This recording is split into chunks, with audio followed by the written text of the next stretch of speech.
Hi, I'm Jeff Groh, and this is Calculus 1, Exam 4 Review. In Problem 1, we are asked to state the definition of the definite integral f on the interval ab. Now, there are different ways of stating this definition. I would like for you to give the one that I'm about to show you. The integral from a to b of f of x dx is, by definition, the limit as the norm of the nth partition goes to 0 of the sum as k goes from 1 to n of f of ck delta x k. Just like this. We're choosing sampling points that are at random between xk minus 1 and xk. We're allowing for variable interval widths in our partition. We have a sequence of partitions, and the maximum size of the subinterval in the partitions tends to 0. In problem 2, you're asked to state the formulas in various important theorems. In 2a, you're asked to state the formulas in the first fundamental theorem of calculus. You should state the derivative with respect to x of the integral from a to x of f of t dt is f of x. I'm not asking you to state the hypotheses of this theorem, just the formulas involved. On part B, state the formulas involved in the second fundamental theorem of calculus. Integral from a to b of lowercase f of x dx is uppercase of b minus uppercase f of a. It's very important that you understand that there is a definite distinction between lowercase variables and uppercase. If the lowercase represents a function, the uppercase represents the antiderivative of that function.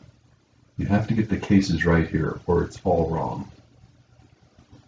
Part C is for the mean value theorem for definite integrals. The mean value theorem for definite integrals says that a continuous function on a bound and closed interval attains its average.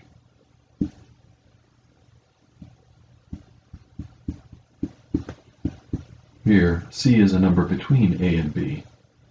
There's a point where the height of the function at c is equal to the average height. On problem 3, we need to find the average height of the function f of x equals x to the 4 on the interval 0 to 2. The average between 0 and 2 of this function, that's 1 over 2 minus 0, the integral from 0 to 2 of x to the 4th dx. That's 1/2 x to the 5th over 5 evaluated from 0 to 2. 1/2 2 to the 5th over 5. We can cancel a 2, yielding 2 to the 4th. That's 16/5. In the next problem, we're asked to state the value of the following limit.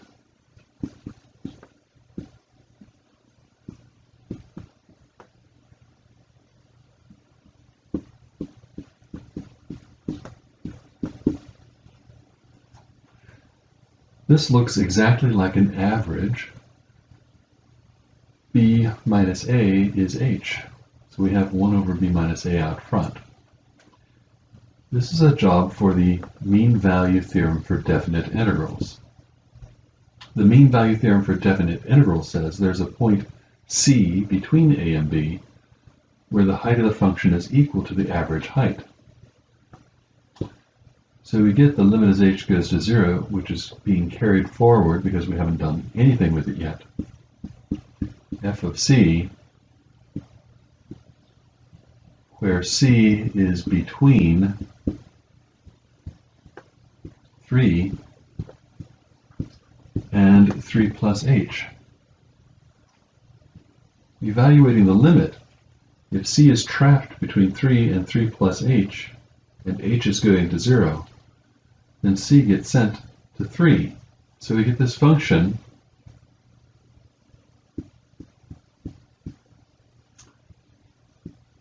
cosine of 3 squared, or cosine of 9. There are certain basic facts that you need to memorize. In particular, on the next problem, you need to know the integral of sine x. That is, minus cosine x plus c.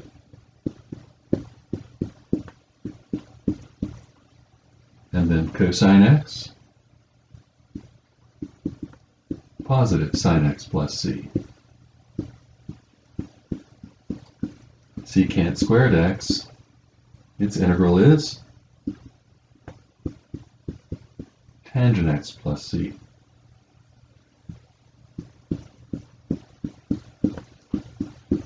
Cosecant squared x has an antiderivative minus cotan x plus c.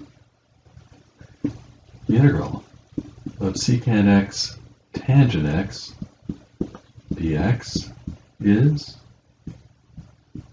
secant x plus c, and the integral of cosecant x cotangent x dx is minus cosecant x plus c.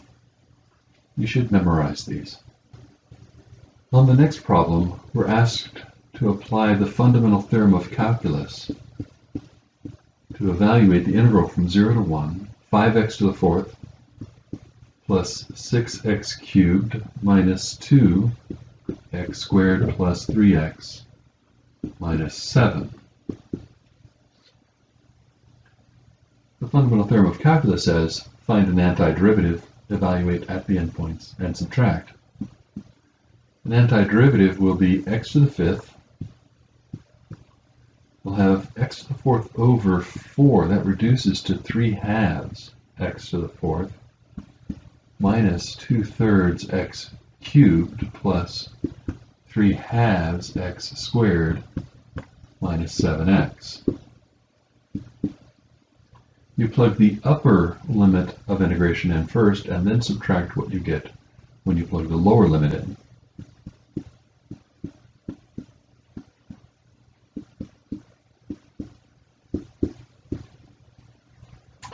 Notice that 3 halves plus 3 halves is 3, plus 1 is 4, minus 7 is negative 3 minus the remaining 2/3.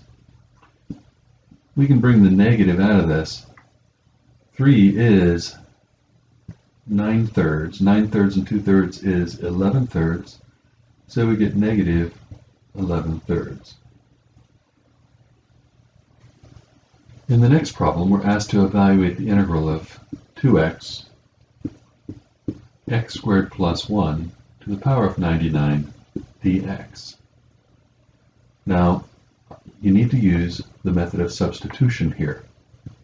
U is going to be x squared plus 1, and so du is 2x dx. Write every part, including the dx. This dx is important. If you abuse it, it will abuse you back. We get the integral of u to the 99 du, which is u to the 100 divided by 100 plus c, using the power rule for antiderivatives. And that's 1 over 100 times the quantity x squared plus 1 to the power of 100 plus c. On this next problem, we're integrating x over x squared plus 1 dx. A lot of students confuse this problem with the 1, but it's not. It has an x on the top. That makes it closer to the form the integral of f prime of x over f of x dx, which, as we have seen, always results in the log of the absolute value of x plus c. The only thing missing is a 2. The derivative of the denominator is 2x, not just x. We can make it look like what we want, but we have to multiply by 1/2 out front. The answer is then 1/2 times the log of the absolute value of x squared plus 1 plus c. No further work should be required. The next problem is the integral of 1 over 2x minus 5 dx. Again, it almost looks like f prime over f. The derivative of the denominator is 2, not 1. So if I make the numerator 2 by balancing it with a 1/2 out front, the answer will be 1/2 log absolute value 2x minus 5 plus a constant of integration. In the next problem, we're integrating e to the 5x dx. You should know that whatever the coefficient is here, you get 1 over that. No further work should be required. We have come to the last problem on the review. On this problem, you are asked to calculate the integral from 0 to 1 of x cubed dx, not using the fundamental theorem of calculus, which would be easy, but using the definition. In our solution, we'll begin by calculating delta x. The formula is b minus a over n. So in this case, 1 minus 0 over n. The partition points are given by a plus k delta x. In this case, a is 0 and delta x is 1 over n. So we get k over n. We may then write the limit as n goes to infinity of the sum. As k goes from 1 to n, our function evaluated at the xk's times our delta x. We'll have the limit as n goes to infinity of 1 over n to the 4th times the sum as k goes from 1 to n of k cubed. We'll have then the limit as n goes to infinity of 1 over n to the 4th times n plus 1 over 2 quantity squared. That's the limit as n goes to infinity. 2 squared is 4. We'll have 4 n to the 4th in the denominator, and n squared times n plus 1 squared. The numerator will be a polynomial of degree 4 with a leading coefficient of 1. The denominator is a polynomial of degree 4 with a leading coefficient of 4. The answer is 1/4. Before closing this review, I want to mention that you need to memorize these 3 formulas.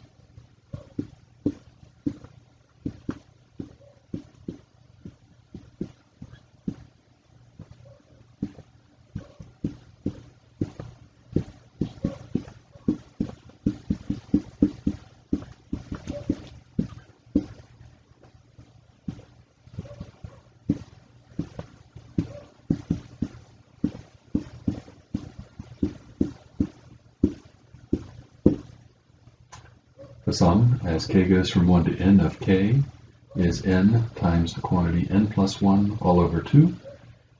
The sum, as k goes from 1 to n of k squared, is n times the quantity n plus 1 times the quantity 2n plus 1 all over 6. And the sum, as k goes from 1 to n of k cubed, is the quantity n times n plus 1 over 2 quantity squared.